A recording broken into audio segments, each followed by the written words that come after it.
নমস্কার বন্ধুরা, চলুন আজকে আমি পাবদা মাছের ঝোল বানাবো বেগুন দিয়ে। তার জন্য প্রথমে কড়াইয়ে তেল দিয়ে দিয়েছি। দেখুন, আগে মাছগুলোকে ধুয়ে পরিষ্কার করে রেখেছিলাম, রেখে তার মধ্যে নুন হলুদ মাখিয়ে রেখেছি। দেখুন, এবার আমি কড়াইয়ে তেলটা দিয়ে রেখেছি। এবার তেলটা যেমনি গরম হয়ে যাবে সেমনি আমি মাছগুলো ভাজা শুরু করে দেবো। দেখুন, আমার তেলটা গরম হয়ে গেছে। এবার আমি একটা একটা করে মাছ দিয়ে ভাজবো। মাছে তেল দিয়ে দিয়েছি। বাপরে, এই মাছগুলো কি ফাটছে! পাবদা মাছ তো শরীরে তো কোনো আঁচ থাকে না, সেজন্য দেখুন মাছগুলো ভাজা যেমনি তেলে দিয়েছি সেমনি ফাটতে আরম্ভ দিয়েছে। আমি এগুলোকে এখন একটা একটা করে ঢেকে ঢেকে ভেজে নেবো, নাহলে ভীষণ তেল ছুটছে। দেখুন, আমি মাছটা ভাজবার জন্য একদম কমিয়ে দিয়েছি আগুনটা দিয়ে। আর প্রথমে আমি তেল কমিয়ে দিয়েছি, বেশি তেল দিয়ে না দিয়ে অল্প অল্প তেল দিয়ে দেখুন আমি মাছগুলোকে ভেজে নিচ্ছি। যে মাছের শরীরে আঁশ থাকে না, সেই মাছগুলো ভীষণ ফাটে। তো দেখুন, যেমন এই মাছ হোক, বোয়াল মাছ হোক, এইসব মাছগুলো ভীষণ ফাটে। তো এগুলো তো যত কম তেল দিয়ে ভাজবেন তো এগুলো অত ফাটবে না। দেখুন, আমি এইভাবে কম তেল দিয়ে মাছগুলোকে একটা করে ভেজে দিচ্ছি। উল্টে মাছগুলোকে এক এক করে ভেজে দিচ্ছি। এইভাবে সব মাছগুলোকে আমি আস্তে ধীরে ভেজে দিচ্ছি। দেখুন, আমার সব মাছগুলো ভাজা হয়ে গেছে। এবার সেই কড়াইয়ে আমি আবার তেল দিয়ে দেবো।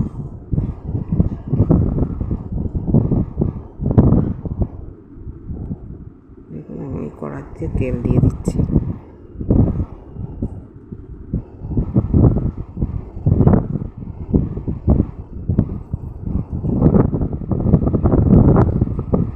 যে তেলটা গরম হবে আমি আস্তে ধীরে তরকারিটা আমি বানানো শুরু করব।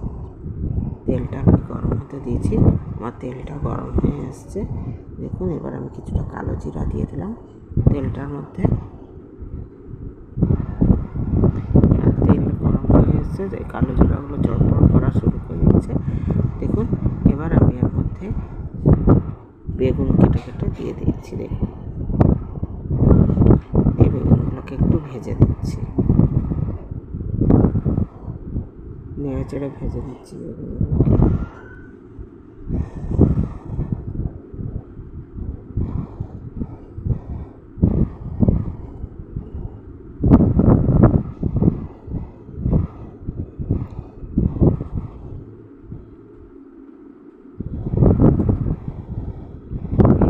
নেড়ে চেড়ে আমি বেগুনগুলোকে ভেজে নিচ্ছি। দেখুন,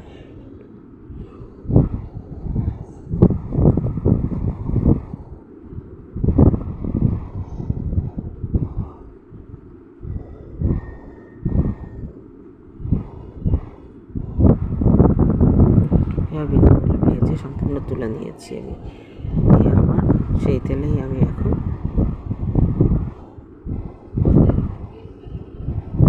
আর একটু তেল দিয়ে দিলাম।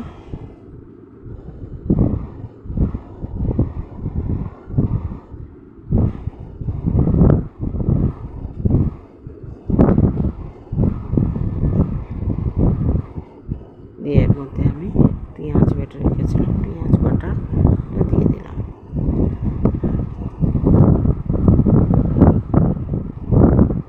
পেঁয়াজ বাটাটা দিয়ে ওর মধ্যে আমি ভালো করে পেঁয়াজ বাটাটা নিয়ে নিয়েছি।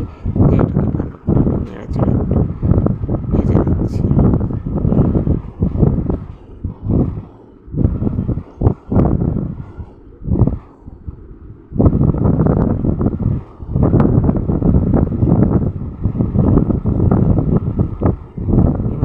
হলুদ দিয়ে দিচ্ছি,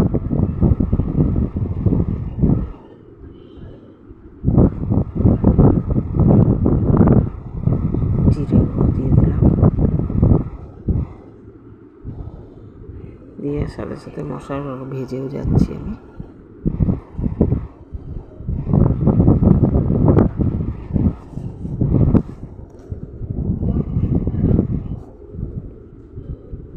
দিয়ে এবার এর মধ্যে আমি অল্প করে ঝাল লঙ্কা দিয়ে দেবো।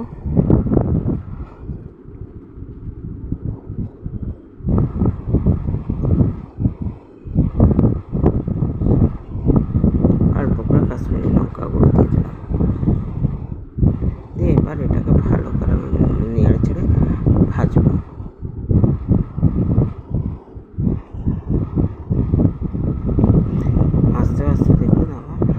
ভাজতে ভাজতে দেখুন আমার মশলা কালারটা কতটা সুন্দর হয়ে গেছে ভাজা মশলাগুলো। এবার এর মধ্যে আমি বেগুনটা দিয়ে দিচ্ছি। এই বেগুনটাকেও ভালো করে মশলার সাথে মিক্স করে আর ভাজবো। আমি বন্ধুরা আপনাদেরকে নুন দেওয়াটা আমি দেখাতে পারিনি, নুন দিয়ে দিয়েছিলাম আমি, দিয়ে সেটা আপনাদের কাছে স্কিপ হয়ে গেছে। দেখুন এইভাবে মশলাটা ভাজতে ভাজতে আমার তেল ছাড়তে শুরু হয়ে গেছে। বন্ধুরা আপনাদের যদি আমার এই ভিডিওটা ভালো লাগে তো লাইক করবেন, কমেন্ট করবেন, শেয়ার করবেন আর আমার পেজটিকে সাবস্ক্রাইব করে দেবেন। দেখুন আমার এই ইয়েগুলোকে কি সুন্দর হয়ে গেছে কালারটা, মশলাটা ভেজে ভেজে দিয়ে আমি এটাকে আরও কিছুক্ষণ ভাজবো। আমি ভেজে তারপরে আমি এর মধ্যে জল দিয়ে দেবো।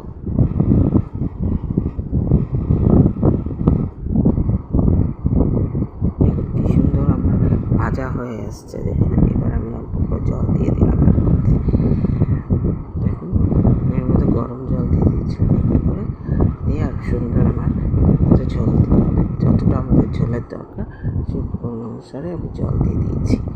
যদি আপনাদের শুকনো শুকনো খেতে হয় তাহলে আপনারা এটা জলটা কম দেবেন, যদি ঝোলটা চাই আপনাদের তাহলে একটু জলটা বেশি দেবেন। দেখুন আমার ঝোলটা ফুটে উঠেছে। বন্ধুরা আপনারা আমার পেজটিকে সাবস্ক্রাইব করে রাখবেন আর বেল আইকনটা দাবিয়ে দেবেন, যাতে আপনাদের কাছে আমাদের ছাড়া রেসিপিগুলোর প্রথমেই নোটিফিকেশান পৌঁছে যাবে। দেখুন আমি এবার এর মধ্যে মাছগুলো দিয়ে দিচ্ছি এক এক করে, দিয়ে আর নেড়ে চেড়ে সুন্দর করে উল্টে পাল্টে মাছগুলোকে করে দিচ্ছি। আমার রান্নাটা শেষ পর্যায়ে পৌঁছে গেছে। বন্ধুরা আপনারা কি কোথা থেকে দেখছেন আমাকে অবশ্যই জানাবেন আর আমার রেসিপিগুলো আপনাদের কেমন লাগছে না লাগছে সেটাও জানাবেন। আপনারা একবার বাড়িতে এটা খেয়ে দেখবেন। দেখুন আমি দুটো কাঁচা লঙ্কাও দিয়ে দিয়েছি মধ্যে। আমার মাছের ঝোলটা কমপ্লিট হয়ে এসছে। আপনারা যদি চান তো এর মধ্যে আপনারা ধনে পাতাও দিতে পারবেন, আমি এর মধ্যে ধনে পাতাটা দিয়ে দিই। দেখুন আমার মাছের ঝোলটা কমপ্লিট হয়ে গেছে। আপনারা এইভাবে কে কীরকমভাবে মাছের ঝোলটা বানানো হবে জানবেন। আমার কীভাবে বানায় আমি আপনাদের দেখালাম। দেখুন নামিয়ে নিয়েছি আমি মাছের ঝোলটা, কি সুন্দর হয়েছে। চলুন বন্ধুরা আমি আমার এই রেসিপিটা আজকে আমি এখানে শেষ করলাম। আবার একটা নতুন রেসিপি নিয়ে আসবো আপনাদের সাথে কথা বলতে, গল্প করতে। ততক্ষণের জন্য সবাই ভালো থাকবেন, সুস্থ থাকবেন। আসছি, চলুন, বাই।